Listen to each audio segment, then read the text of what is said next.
Hello नमस्कार, मैं हूं doctor Santosh Pandey, assistant professor Hindi विभाग, फिरोज़ गांधी कॉलेज रायबरेली। मैं इस क्लास में और अपने चैनल स्टडी इंडिया पर अपने सभी दर्शकों और विद्यार्थियों का हार्दिक स्वागत करता हूं। मैं पिछली कई कक्षाओं में ये बात कर रहा हूं रीतिकाल के एक बड़े कवि हैं बिहारी, उनके ऊपर, और बिहारी के 3 पार्ट मैं आपको दे चुका हूं। पहले 2 पार्ट में बिहारी के संबंध में कुछ विशेष तथ्यों पर बातचीत हुई, और इसके पार्ट 3 में बिहारी पार्ट 3 जो आपको मिला है पार्ट 3, उसमें मैंने बिहारी के दोहों पर बातचीत की कि उन दोहों से किस प्रकार से आपसे सवाल पूछे जा सकते हैं आपकी परीक्षा में। तो उन दोहों वाली जो वीडियो मैंने रिकॉर्ड की है उसमें 5 दोहों पर मैं बात कर चुका हूँ। आज हम लेंगे इसके 6वें दोहे को और हम देखेंगे इस 6वें दोहे में बिहारी क्या कहते हैं और इस 6वें दोहे की क्या खासियत है और इसमें क्या खास बातें हैं। तो चलिए हम चलते हैं अपने 6वें दोहे पर। तो आप स्क्रीन पर देख रहे होंगे कि 5 दोहे मैं पढ़ा चुका था। ये 5वां दोहा था। 5वें दोहे की अंतिम पंक्ति थी कि टूठे टूठे फिरत हो झूठे बिरद कहाई, और बिरद क्या होता है, झूठे क्या होता है, ये सब मैंने आपको बता दिया था। अब मैं चलता हूँ अपने 6वें दोहे पर। 6वें दोहे की जो पहली लाइन है इसमें कहते हैं जम करि मुँह तरहरि पर्यो इहि धरहरि चित लाऊ। अब समझते हैं इसमें प्रत्येक शब्द का अर्थ क्या होता है और इसका मूल मंतव्य क्या है बिहारी का। जम करि मुँह तरहरि पर्यो, तो पहले समझते हैं इसमें जम क्या है। तो देखिए जम का मतलब होता है यम, कहते हैं जमराज या यमराज। तो जम का मतलब होता है क्या, यम। जम का मतलब हो गया यम। जम करी, और करी का मतलब होता है हाथी।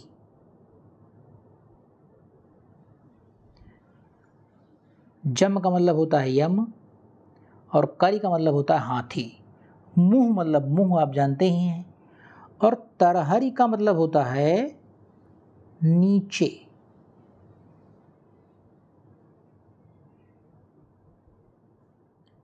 तरहरी का मतलब होता है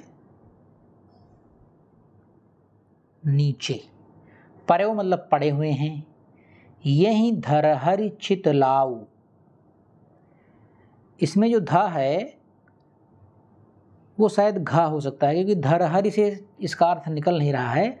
अगर हम घा कर दें यही घरी हर चित लाऊ, तो घर मतलब होता है घड़ी, घड़ी या क्षण। ठीक, घड़ी या क्षण। तो इस क्षण क्या करो, हरि, हरि मतलब भगवान। चित मतलब मन, लाओ मतलब ले आओ। क्या कहने का मतलब कि जम कर मुँह तरहरि पर्यो। जम माने यमराज, करी माने हाथी, मुँह माने मुँह, तरहरि माने नीचे, पर्यो माने पड़े हो। यमराज रूपी हाथी के मुंह के नीचे पड़े हो। जम कर मुँह तरहरि पर्यो, यमराज रूपी हाथी। ये देखिए रूपक अलंकार है यहाँ पर। जम करी, यमराज रूपी हाथी, मुँह तरहरि पर्यो, के मुँह के नीचे पड़े हो। यही धरहरि चित लाऊ। अब इस घड़ी में जरा अपने भगवान को भी याद कर लो, अपने प्रभु को भी जरा चित्त दे दो, अपना चित्त अपने प्रभु में थोड़ा सा लगा लो। फिर आगे क्या कहते हैं सेकंड लाइन में, कहते हैं विषम तृषा परिहरि अजौ नरहरि के गुण गाओ। विषम तृषा, विषम मतलब होता है भयानक, विषम मतलब होता है भयानक, बड़ी खराब। तृषा मतलब होता है प्यास, प्यास। तृषा मतलब क्या होता है, प्यास। परिहरि मतलब होता है छोड़ करके, छोड़ दो, छोड़ कर। नरहरि भगवान।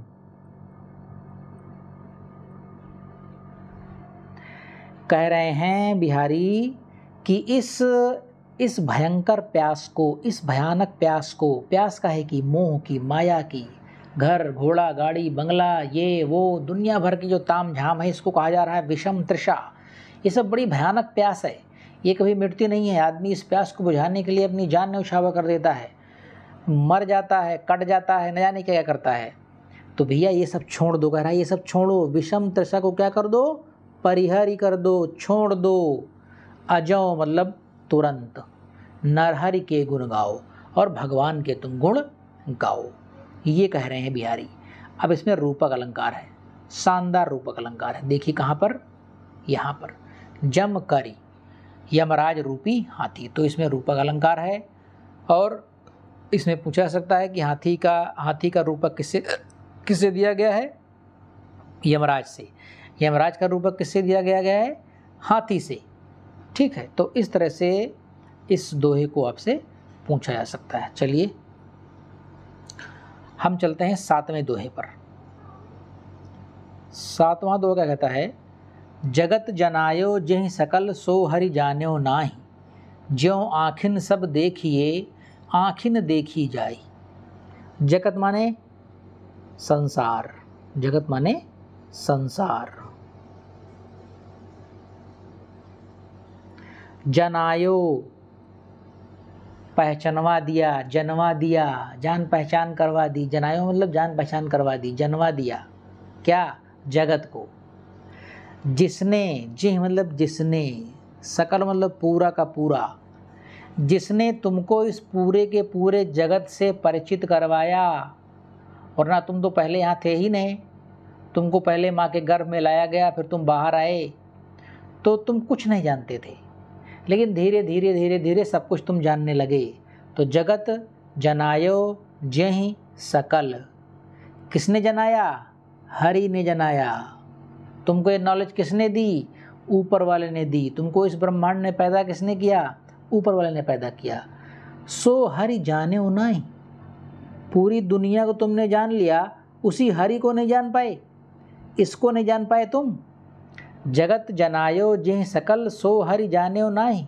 जिस आदमी ने तुमको उंगली पकड़ के चलना सिखाया, जिस आदमी ने तुमको सोचने समझने की शक्ति दी, जिस आदमी ने तुमको बुद्धि दी, हृदय दी, आत्मा दिया, खून दिया, रक्त मज्जा हड्डी तन बदन हृष्ट पुष्ट बनाया, इस पृथ्वी पर ला करके तुमको पैदा किया, उसको ही तुम भूल गए। सो हरि जान्यो नाही, तुमने उसी हरि को आज तक नहीं जान पाए। दुनियादारी तुमने सब जान ली, लेकिन जिसने तुमको ये सारी दुनियादारी सिखाई, तुम उसी हरि को भी नहीं जानते हो अभी तक। फिर सेकंड लाइन क्या कहते हैं, ज्यों आँखिन सब देखिए आँख न देखी जाए। ये तो बिल्कुल उसी प्रकार से हो गया, बिल्कुल ज्यों, ज्यों मतलब बिल्कुल उसी प्रकार से हो गया। उपमा अलंकार है, कौन सा अलंकार, उपमा, उपमा अलंकार है। ज्यों, ज्यों आँखिन सब देखिए आँख न देखी जाए। इसमें दो अलंकार हैं, ये बताते हैं कौन सा है। पहला उपमा है, कहाँ पर है, ज्यों में उपमा अलंकार है। ज्यों आँखिन सब देखिए, कह रहे हैं ये कैसे हुआ, ये बिल्कुल वैसे हुआ कि आँखों से सब कुछ दिखाई पड़ता है। आँखिन सब देखिए, आँखों से सब कुछ दिखाई पड़ता है, लेकिन क्या दिखाई नहीं पड़ता है, आँख ही न देखी जाए। लेकिन आँख ही नहीं दिखाई पड़ती है। आँख से सब कुछ दिखाई पड़ता है, लेकिन आप चाहो कि अपनी स्वयं की आप आँख देख लो, तो वो आप नहीं कर सकते हो। आँखिन सब देखिए आँख न देखी जाए। अब देखिए यहाँ पर दो शब्द एक तरह के हैं, एक है आँखिन और एक है ये आँखिन, दोनों में है आँखिन आँखिन। एक आँखिन का मतलब है, इस आँखिन का मतलब है आई, ठीक। जो आँखिन सब देखिए, आँखों से सब देखिए, और इस आँखिन का मतलब क्या है, आँख ना, आई से नहीं, आँख ना देखी जाए। ना मतलब नो, और आई मीन्स आँख। तो शब्द दोनों जैसे हैं, लेकिन अर्थ दोनों का अलग अलग है। एक आँखिनों का अर्थ है आई, ये है, और दूसरे आँख का अर्थ क्या है, आँख ही मतलब आई और ना मतलब नो। कहने का मतलब क्या कह रहे हैं बिहारी जी, कि जिस आँख से तुम सब कुछ देखते हो, उसी आँख से अपनी आँख नहीं देख पाते हो। ये है आँखें नु आँखें न देखी जाए, तो इसमें उपमा अलंकार भी है और यमक अलंकार भी है। चलिए अगले दोहे पर चलते हैं। दोहा नंबर 8। थोरे ही गुण रीझते बिसराई वह बानी, तुमहु कान मनो भये आज काल्हि के दानी। थोरे ही गुण रीझते बिसराई वह बानी। बिहारी कह रहे हैं थोड़े से ही गुणों पर तुम रीझ जाते हो, थोड़े से ही गुणों पर तुम रीझ जाते हो। हे प्रभु, थोड़े ही गुण रीझते, थोड़े से ही गुण पर, थोड़ा सा किसी के अंदर क्वालिटी देख ली तो आप उस पर रीझ जाते हैं। बिसराई वह बानी, बिसराई मतलब भूल गए। बानी मतलब होता है अंदाज, अपना वो अंदाज तुम भूल गए प्रभु, कि थोड़े ही गुण पर तुम रीझ जाते हो हैं। अंदाज या बानी मतलब एक और चीज़ होता है, किसी आदमी का नेचर या उसकी प्रकृति। आपने हे प्रभु अपनी वो प्रकृति, आपने अपना वो अंदाज भुला दिया है। क्या अंदाज था? कि थोड़े ही गुण रीझते, थोड़े से ही गुण पर आप रीझ जाते हो। सेकंड लाइन क्या कहते हैं इसमें? तुमहु कान मनो भये आज काल्हि के दानी। सबसे पहली बात देखिए, इसमें उत्प्रेक्षा अलंकार है। ये कहाँ पर है? ये देखिए यहाँ पर है, यहाँ पर। यहाँ मनो माने होता है मनु मानो जनु जानो, जहाँ पर आए वहाँ पर होता है क्या? उत्प्रेक्षा अलंकार। तो पहली बात इसमें उत्प्रेक्षा अलंकार है। कौन सा अलंकार है? उत्प्रेक्षा अलंकार है।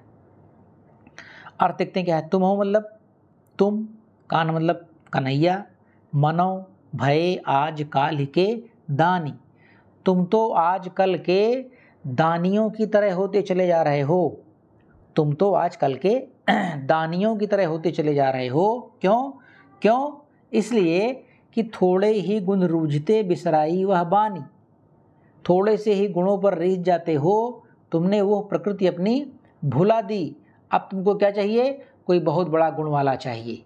आदमी दान किसको दे रहा है आजकल? आजकल आदमी दान उसको दे रहा है जिसका नाम पेपर में आए, दान देते वक्त फोटो खिंच जाए, उसको दान दे रहा है। कोई बड़ा आदमी हो तो बड़े आदमी को दान देने से क्या फ़ायदा? किसी छोटे आदमी को दान दो, छोटे को दान दीजिए। लेकिन आजकल के जो दानी हैं वो क्या करते हैं? जाते हैं अपना पूरा तामझाम लेकर के अस्पताल में, एक केला देने के लिए 15 लोग उसमें हाथ लगाते हैं फ़ोटो खिंचाने के लिए। 50 ग्राम के केले को देने के लिए 70-70, 80-80 किलो के 15 नवयुवक हाथ लगाते हैं कि फ़ोटो खिंच जाए हमारी। इसी को क्या कहते हैं? इसी को कहते हैं, एक मुहावरा चलता है, नेकी कर दरिया में डाल। ये मुहावरा चलता था कभी कि नेकी कर दरिया में डाल। अच्छा काम करते जाओ और दरिया में डालते जाओ, यानी भूलते जाओ। लेकिन आजकल क्या चल रहा है? नेकी कर अखबार में डाल। नेकी करो और तुरंत उसे पोस्ट करो अखबार में, उसे फेसबुक पर दौड़ाओ, उसे व्हाट्सएप पर दौड़ाओ, उसे इंस्टाग्राम पर दौड़ाओ, उसे सोशल मीडिया में दौड़ाओ, जितना हो सके उसको दौड़ाओ, ताकि तुम जान जाए लोग कि तुम आजकल के दानी हो। और वो एक पंक्ति है बड़ी फेमस, आपने सुनी होगी कि तुम्हारी दौलत बता रही है, तुम्हारी दौलत नई नई है। मतलब कि तुम्हारा जो अंदाज है वो बता रहा है कि तुम्हारी जो दौलत है वो नई नई है, तुम नए नए दानी हो।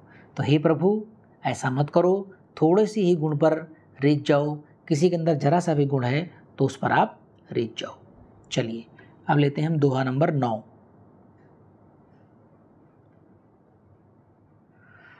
कौन भांति रही हैं बिरदु अब देख भी मुरारी, बींधे मोसो आई कहे गीधे गीधई तारी। बिहारी यहाँ पर फिर उलाहना दे रहे हैं अपने प्रभु को। ये उलाहना बार बार क्यों दे रहे हैं? ताकि बिहारी का भी कल्याण कर दें, आम आदमी की भी तरफ देख लें। तो कह रहे हैं कि कौन भांति रही हैं बिरुद। बिरुद का मतलब होता है name and fame, name and fame, प्रसिद्धि, यश, कीर्ति, कीर्ति की पताका लहराती रहे उसको बोलते हैं बिरदु। दीन दयाल बिरद संभारी, हरहु नाथ मुम संकट भारी, वहाँ भी बिरद शब्द आया है। तो बिरद मतलब होता है प्रसिद्धि या फेम। तो कौन भांति, कौन भांति, किस प्रकार कौन भांति मतलब किस प्रकार, रही हैं बिरदु, आपका फेम बचेगा, रही हैं मतलब रह जाएगा, बिरदु मतलब नेम फेम, आपकी यश पताका कैसे बची रह जाएगी, किस भांति आपकी पताका बची रह जाएगी। अब देख भी, अब मैं देखूंगा, मुरारी मतलब कृष्ण, हे भगवान कृष्ण अब मैं देखूंगा कि तुम्हारी जो बिरदु है, तुम्हारी जो प्रसिद्धि है प्रभु, वो कैसे बच के रह जाती है। और फिर सेकंड लाइन में क्या कहते हैं, सेकंड लाइन में कहते हैं बीधे मोसों आई के गीधे गीधई तारी। बीधे का मतलब होता है भिड़ गए हो, बीधे का क्या मतलब होता है, बीधे का मतलब होता है आके भिड़ जाना। मोसो मतलब हमसे, बीधे मतलब भिड़ना, किससे भिड़ना, मोसो हमसे आके भिड़ गए हो। बीधे मोसो आई के गीधे, गीधे मतलब होता है अहंकार, गीधे मतलब होता है अहंकार। और गीधई, गीधे मतलब गीध, कौन सा गीध, जटायु, जी हाँ जटायु नामक गीध, जटायु।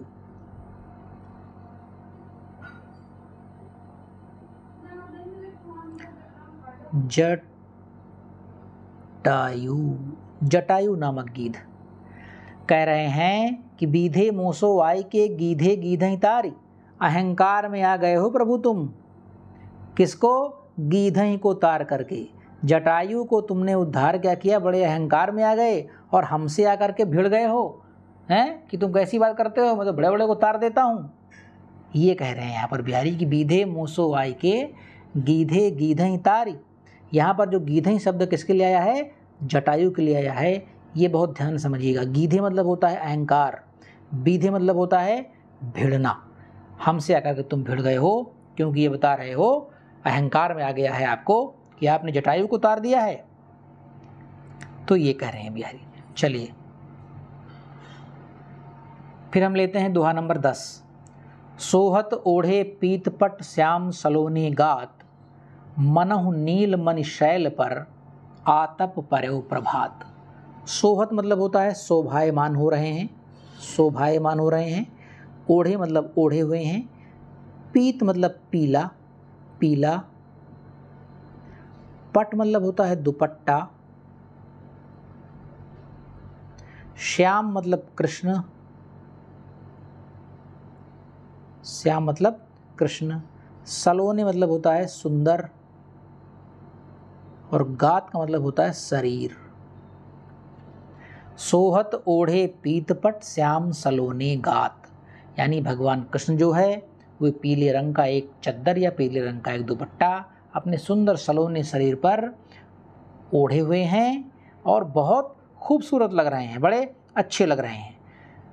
फिर नेक्स्ट दोहे में क्या कहते हैं, ऐसा कैसे लग रहा है, मनो, फिर से उत्प्रेक्षा अलंकार है, इसमें फिर से उत्प्रेक्षा अलंकार, ध्यान रखिएगा। मनो नील मणि शैल पर आतप पर्यो प्रभात।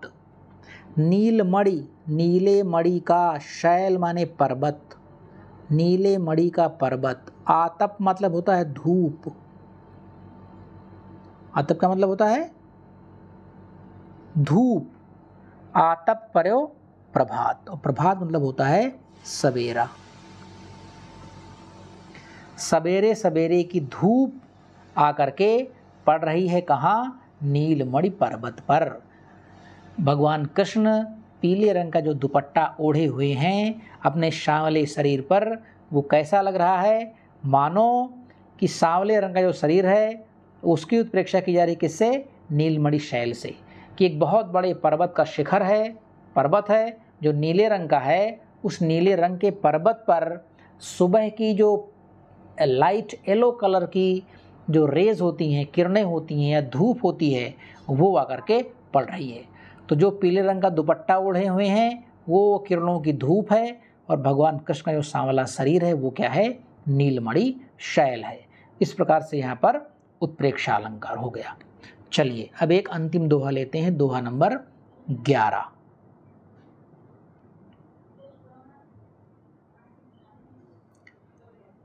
अपने अपने मत लगे बादि मचावत शोर, ज्यों त्यों सबको सेइबो एकै नंद किशोर। अपने अपने मत लगे। बिहारी कह रहे हैं कि जिसको देखो सब अपने अपने मतानुसार काम कर रहा है। अपने अपने मत लगे, अपने अपने अपने मत से काम करना। हर आदमी को अपने मत से काम करना, अपने अपने मत लगाएं। वादी मचावत शोर। वादी का मतलब होता है वाद। दुनिया भर के तमाम वाद फैले हुए हैं इस देश दुनिया में, इसको कहते हैं वादी। मचावत मतलब मचा रहे हैं। शोर मतलब क्या? शोरगुल, शोर। ये शोर मचा रहे हैं। अपने अपने, जिसको देखो अपने अपने मत में लगा है, और दूसरी तरफ तमाम प्रकार के वाद हैं, तमाम प्रकार के संप्रदाय हैं, तमाम प्रकार के छोटे छोटे संगठन खड़े हो गए हैं धर्म और जाति संप्रदाय को लेकर के। ये सब बड़ा शोर मचा रहे हैं, तो मैं क्या करूं? तो क्या कहते हैं बिहारी आगे? बिहारी कहते हैं भैया क्या करो, हम बता रहे हैं। ज्यों त्यों सबको सेइबो एकै नंद किशोर। इस दुनिया में धर्म को लेकर इतने भी मत प्रचलित हैं, जो धर्म को पॉजिटिव ढंग से देखते हैं, जो धर्म को धर्म की तरह देखते हैं, जो धर्म को अधर्म की तरह नहीं देखते हैं, जो धर्म को ड्यूटी समझते हैं, ऑनेस्टी से धर्म को फॉलो करते हैं, धर्म में कुछ अधर्मता नहीं करते हैं, धर्म में किसी प्रकार की ऐसी चीज़ का समावेश नहीं करते हैं जो समाज, देश, राष्ट्र, घर, परिवार के लिए हानिकारक हो। ऐसे जितने भी मतांतर हैं, ऐसे जितने भी वाद हैं, उन सब का एक ही काम है क्या? ज्यों त्यों सबको सेइबो। सबका एक ही लक्ष्य है, और वो लक्ष्य क्या है? ये है एकै नंद किशोर। जितने भी मत हैं, जितने भी वाद हैं, इन सब का लक्ष्य क्या है? इन सब का लक्ष्य क्या है? इन सब का लक्ष्य है एकै नंद किशोर। हमारे प्रभु भगवान कृष्ण की सेवा, उनकी आराधना, उनकी कृपा पाना, इन सब का, चाहे वो अपने अपने मत से कर रहे हों और चाहे तमाम प्रकार के वाद हों, इनका सबका एक ही उद्देश्य है, एक ही लक्ष्य है, और वो लक्ष्य क्या है? नंद किशोर। नंद किशोर को प्राप्त करना। तो इस तरह से मैंने 11 दोहों तक आपसे बात कर ली है, और इसमें काफ़ी दोहे हैं, मुझे लगता है 50 दोहे हैं। एक वीडियो में 5-6 दोहों ज़्यादा बात नहीं हो पाएगी, तो आप इसे सुनिए, पढ़िए, लिखिए, और अगर कुछ नहीं समझ में आता है तो कमेंट में जाकर हमसे आप पूछ सकते हैं। चलिए मैं आपसे विदा लेता हूँ, तब तक के लिए नमस्कार। अगली वीडियो में बहुत जल्द हमारी आपसे मुलाकात होगी।